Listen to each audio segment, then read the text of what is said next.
Hello, അപ്പോൾ നമ്മളിന്ന് ദുബായിലോട്ട് പോവാണ്. ഗ്ലോബൽ വില്ലേജ് കാണാനാണ് പോകുന്നത്. സോ ഞങ്ങൾ അബുദാബിയിൽ നിന്നൊരു 2 മണിക്കൂർ അടുത്ത് യാത്രയുണ്ട് ദുബായിലോട്ട്. അതിനൊരു 5:10 നമ്മൾ അവിടെ എത്തി. ചെന്ന സമയത്ത് ഒരുപാട് തിരക്കുണ്ടായിരുന്നില്ല, കാരണം ഓപ്പൺ ചെയ്തിട്ട് അധികം ആയിട്ടുണ്ടായിരുന്നില്ല. സോ ഞാൻ ഹസ്ബൻഡ് കുറച്ച് വീഡിയോ ഒക്കെ എടുത്തു. പിന്നെ ഒരു മോനുണ്ട്, ആ സൈഡിൽ എവിടെയെങ്കിലുമൊക്കെ ആയിട്ട് നിങ്ങൾക്ക് കാണാം. ഓക്കെ, ഇപ്രാവശ്യത്തെ ഞങ്ങളുടെ മെയിൻ അജണ്ട എന്ന് പറഞ്ഞിട്ടുണ്ടെങ്കിൽ എൻ്റെ മോനെ എല്ലാ റൈഡ്സിലും കൊണ്ടുപോവുക എന്നുള്ളതായിരുന്നു. ബിക്കോസ് കഴിഞ്ഞ വീക്ക് ഞങ്ങൾ പോയപ്പം May 11th last day of global village എന്ന് പറഞ്ഞിരുന്നല്ലോ മുന്നേ. അതുവരെ എക്സ്റ്റെൻഡ് ചെയ്താണ് 31st വരയ്ക്കും.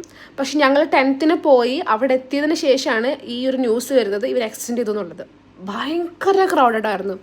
നമുക്കൊരു പവലിയൻ്റെ ഉള്ളിൽ കയറി കഴിഞ്ഞാൽ ഇറങ്ങാൻ ബുദ്ധിമുട്ട്, റൈഡ്സിൽ ഇപ്പോൾ കയറാൻ പറ്റുന്നില്ല, കാരണം അത്രയും ക്രൗഡഡ് ആയിരുന്നു. ഒട്ടുമിക്ക എല്ലാ ഫാമിലീസും വരുമല്ലോ, ലാസ്റ്റ് ഡേ എന്ന് പറയുമ്പോൾ എല്ലാവരും വരുമല്ലോ. അങ്ങനെ അതൊരു സൺഡേയും കൂടി ആയതുകൊണ്ട് ഭയങ്കര ബുദ്ധിമുട്ടായിരുന്നു.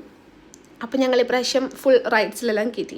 99 ദിർഹംസിന് ഒരു കാർഡ് കിട്ടും. ആ കാർഡ് നമ്മൾ എടുക്കുകയാണെന്നുണ്ടെങ്കിൽ നമുക്ക് എല്ലാ റൈഡ്സിലും അൺലിമിറ്റഡ് ആണ്, നമുക്ക് എത്ര റൈഡ്സ് വേണമെങ്കിലും പോകാം.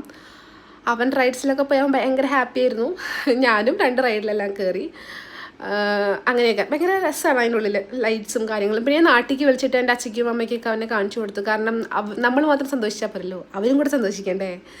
സോ അവൻ ഭയങ്കര ഹാപ്പിയാണ്, ഞങ്ങൾ ഭയങ്കര ഹാപ്പിയാണ്. പിന്നെ എൻ്റെ കുറച്ച് ലൈക്ക് വീഡിയോസൊക്കെ എടുത്തു. അപ്പോൾ അത്രേ ഉള്ളൂ.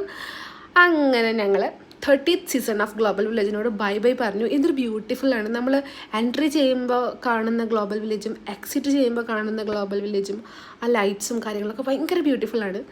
അപ്പോൾ നമുക്ക് നെക്സ്റ്റ് സീസണിൽ പോകാം അല്ലേ. Okay, by.